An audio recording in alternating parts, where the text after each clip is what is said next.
No vídeo anterior, você aprendeu a diferença entre renda e trabalho para o CadÚnico. Agora, vamos falar sobre um outro assunto muito importante, o cadastramento de povos e comunidades tradicionais. Quem são essas pessoas, onde vivem e como fazer para identificá-las é o que você vai ver em mais um capítulo da série CadÚnico. Conhecer para incluir.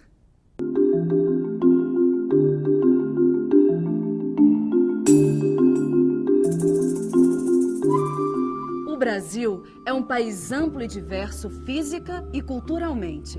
Muitos grupos sociais formam a população brasileira e ainda que todos e todas sejamos brasileiros, cada grupo possui características próprias, em virtude da sua origem, localização, história e identidade comuns. Os povos e comunidades tradicionais são populações que vivem de uma maneira diferenciada, ocupam e usam terra e os recursos naturais como instrumento para sua reprodução cultural, social, religiosa, ancestral e econômica. Esses povos e comunidades têm transferido seus conhecimentos, práticas e inovações por diversas gerações. São eles os extrativistas, os ribeirinhos, os pescadores artesanais, os quilombolas, os povos indígenas, entre outros. Todos esses grupos podem e devem ser cadastrados no CadÚnico, desde que preencham os critérios de renda, ou seja, desde que as famílias vivam com até 3 salários mínimos ou meio salário mínimo por pessoa. E elas têm preferência no processo de cadastramento e na concessão de benefícios. Essa distinção acontece porque tanto as famílias indígenas quanto as quilombolas têm seus direitos de bem-estar físico, social e cultural garantidos por artigos específicos da Constituição Federal. Cadastramento de famílias quilombolas. As comunidades quilombolas são grupos com identidade cultural própria. Elas se formaram ainda no tempo da escravidão no Brasil. São símbolos da resistência a diferentes formas de dominação. Essas comunidades mantêm forte ligação com sua história e trajetória, preservando costumes e cultura trazidos por seus antepassados. Quilombola é a pessoa que se declara pertencente a esse grupo. A sua autodeclaração está garantida por lei. Muitas vezes essas famílias estão em locais onde faltam escolas, postos de saúde, emprego formal, habitações dignas, saneamento básico, meios de transporte e de comunicação. É para tentar mudar essa situação que o governo precisa conhecer a realidade dessas famílias, saber onde elas vivem, quantas são e quais as suas necessidades. Por isso, a inclusão das famílias quilombolas no CadÚnico é tão importante, para que políticas sociais adequadas sejam elaboradas para melhorar as condições de vida desses grupos e garantir o seu bem-estar. A localização das comunidades quilombolas é fundamental para o seu cadastramento, e essa é uma função do município. Ele deve recorrer a outros órgãos e instituições para ajudar na identificação desses locais. Muitas dessas comunidades se encontram em regiões distantes e de difícil acesso. Mesmo assim, o ideal é que a entrevista seja feita por meio de visita domiciliar, para evitar os custos de deslocamento dessas pessoas e para que o entrevistador conheça de perto a realidade delas. Veja agora a documentação necessária para o cadastramento das famílias quilombolas. Se o responsável pela família quilombola não tiver título de eleitor ou CPF, o cadastramento pode ser feito com a certidão de nascimento, de casamento, com documento de identidade ou com a carteira de trabalho. Quem não tiver registro civil de nascimento deve ser encaminhado para o Serviço de Emissão de Documentação Civil. A primeira via da certidão de nascimento é gratuita. Mas antes mesmo da realização da entrevista, o gestor municipal deve mobilizar as famílias e as representações comunitárias para explicar o processo de cadastramento.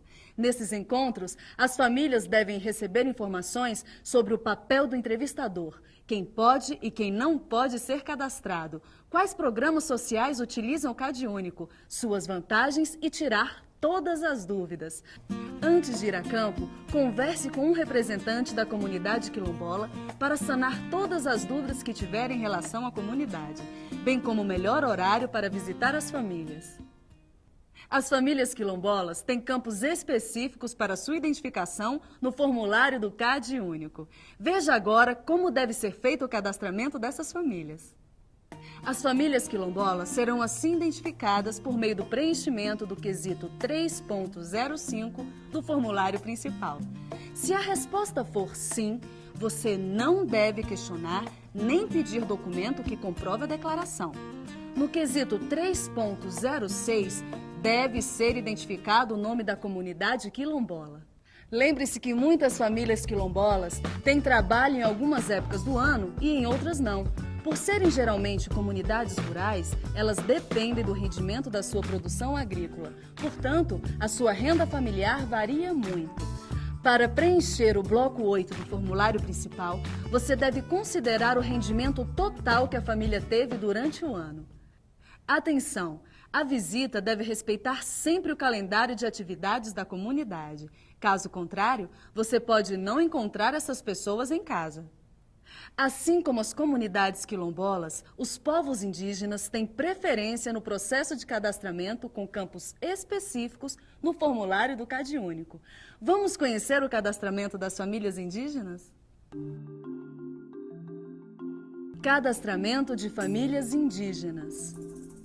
O termo índio foi usado durante muito tempo para classificar os primeiros habitantes da América. Ou seja, mesmo com hábitos e costumes diferentes, todos que estavam aqui eram chamados de índios. Hoje, só no Brasil, há mais de 220 povos indígenas diferentes, que moram tanto nas cidades como em terras indígenas. Ao todo, existem no país aproximadamente 630 terras indígenas em todos os estados, menos no Distrito Federal, Rio Grande do Norte e no Piauí. Cada um dos povos indígenas tem histórias, línguas, culturas, conhecimentos e realidades completamente diferentes entre si e que devem ser respeitadas sempre.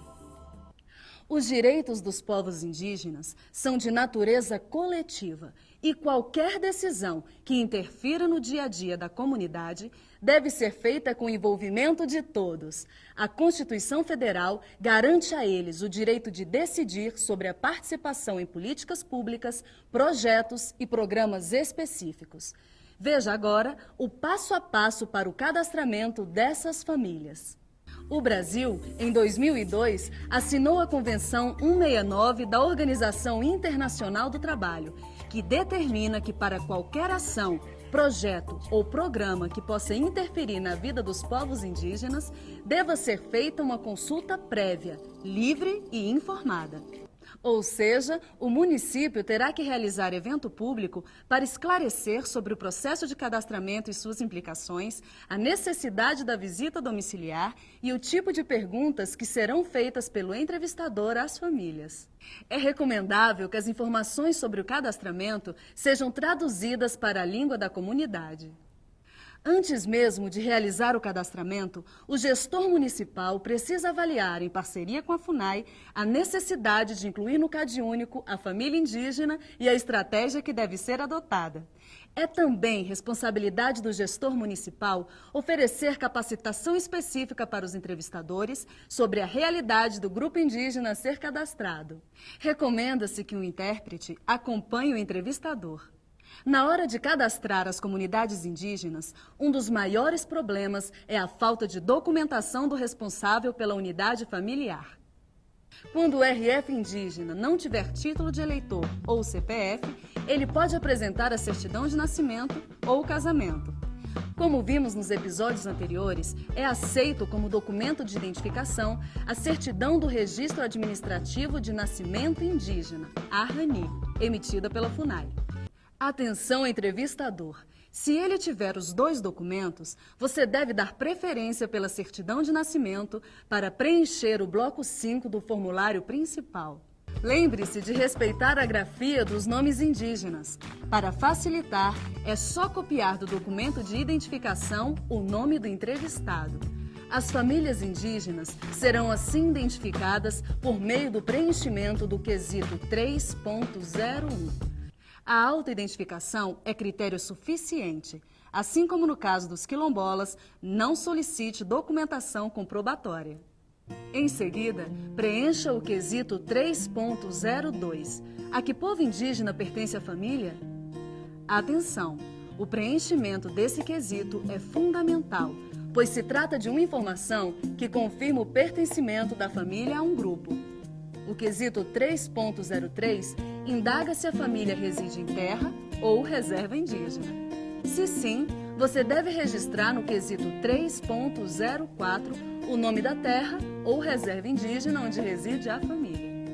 O cadastramento é um direito dos povos e das comunidades tradicionais e você tem papel fundamental nessa história. Bons estudos e até o próximo vídeo. CAD Único. Conhecer para incluir.